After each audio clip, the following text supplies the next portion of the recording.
Hello viewers, কেমন আছেন সবাই? আশা করছি সকলেই ভালো আছেন। আমরা গভীরে পদ্মফুল নাটকে ৫ নম্বর পর্বে দেখেছি মাতব্বর সাহেব নসুকে মেম্বার পদে দাঁড় করায় যাতে গ্রামের মানুষ সুযোগ সুবিধা পায়। মাতব্বর সাহেব যখন মাতব্বরের সাথে এই বিষয়ে আলাপ করছিল তখন মাতব্বর ঠিক করে নসুকে মেম্বার বানাবে আর এটাও বলে রাজনীতি এখন বাইরে কোনো লোক রাখবে না, সব নিজের লোক রাখবে। এই গল্পের মাতব্বর আরো বলেন তার শাশুড়ি মাকে চেয়ারম্যান পদে দাঁড় করাবে। তখন থেকে নির্বাচনের প্রচারণা শুরু হয়ে যায়। অপারেশন চলে আসে নির্বাচনে মাতব্বর সাহেবা দেওয়া চেয়ারম্যান মহিলা মেম্বার ৩ জনে বিজয়ী হয়। তবে ৬ নম্বর পর্বে একটা টুইস্ট দেখা যায়। এটাও বলতেছি কারণ মাতব্বর সাহেবা শুকুরকে অনেক পছন্দ করে। কিন্তু একদিন যখন শুকুর নসুকে এক গ্লাস পানি আনতে বলে তখন নসু পানির সাথে বিষ মিশিয়ে শুকুরের জন্য নিয়ে আসে এবং শুকুর সেই পানি পান করে যন্ত্রণায় ছটফট করতে করতে মারা যায়। সেই মাতব্বর সাহেবা দেখে দৌড়ে আসে এবং শুকুর মারা যায়। পরে গ্রামবাসীরা মিলে তার জানাজা দেয়। গল্পের মাতব্বর সাহেবা অনেক ভেঙে পড়ে। আমরা ৬ নম্বর পর্বে পুরো কাহিনী দেখতে পাবো। সবাইকে ধন্যবাদ। আসসালামু আলাইকুম।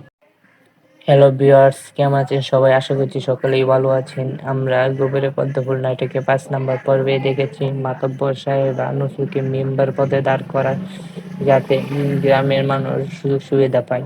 মাতব্বর সাহেব যখন মাতব্বরের সাথে এই বিষয়ে আলাপ করছিল তখন মাতব্বর ঠিক করে নসুকে মেম্বার বানাবে আর এটাও বলে রাজনীতি এখন বাইরে কোনো লোক রাখবে না, সব নিজের লোক রাখবে। এই গল্পের মাতব্বর আরো বলেন তার শাশুড়ি মাকে চেয়ারম্যান পদে দাঁড় করাবে। তখন থেকে নির্বাচনের প্রচারণা শুরু হয়ে যায়। অপারেশন চলে আসে নির্বাচনে মাতব্বর সাহেবা দেওয়া চেয়ারম্যান মহিলা মেম্বার ৩ জনে বিজয়ী হয়। তবে ৬ নম্বর পর্বে একটা টুইস্ট দেখা যায়।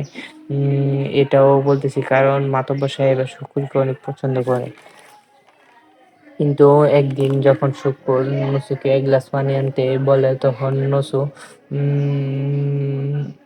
পানির সাথে বিষ মিশিয়ে শুকুরের জন্য নিয়ে আসে এবং শুকুর সেই পানি পান করে যন্ত্রণায় ছটফট করতে করতে মারা যায়। সেই মাতব্বর সাহেবা দেখে দৌড়ে আসে এবং শুকুর মারা যায়। পরে গ্রামবাসীরা মিলে তার জানাজা দেয়। গল্পের মাতব্বর সাহেবা অনেক ভেঙে পড়ে। আমরা ৬ নম্বর পর্বে পুরো কাহিনী দেখতে পাবো। সবাইকে ধন্যবাদ। আসসালামু আলাইকুম। হ্যালো ভিউয়ার্স, কেমন আছেন সবাই? আশা করছি সকলেই ভালো আছেন। আমরা গভীরে পদ্মফুল নাটকে ৫ নম্বর পর্বে দেখেছি মাতব্বর সাহেব নসুকে মেম্বার পদে দাঁড় করায় যাতে গ্রামের মানুষ সুযোগ সুবিধা পায়। মাতব্বর সাহেব যখন মাতব্বরের সাথে এই বিষয়ে আলাপ করছিল তখন মাতব্বর ঠিক করে নসুকে মেম্বার বানাবে আর এটাও বলে রাজনীতি এখন বাইরে কোনো লোক রাখবে না, সব নিজের লোক রাখবে। এই গল্পের মাতব্বর আরো বলেন তার শাশুড়ি মাকে চেয়ারম্যান পদে দাঁড় করাবে। তখন থেকে নির্বাচনের প্রচারণা শুরু হয়ে যায়। অপারেশন চলে আসে নির্বাচনে মাতব্বর সাহেবা দেওয়া চেয়ারম্যান মহিলা মেম্বার ৩ জনে বিজয়ী হয়। তবে ৬ নম্বর পর্বে একটা টুইস্ট দেখা যায়। এটাও বলতেছি কারণ মাতব্বর সাহেবা শুকুরকে অনেক পছন্দ করে। কিন্তু একদিন যখন শুকুর নসুকে এক গ্লাস পানি আনতে বলে তখন নসু পানির সাথে বিষ মিশিয়ে শুকুরের জন্য নিয়ে আসে এবং শুকুর সেই পানি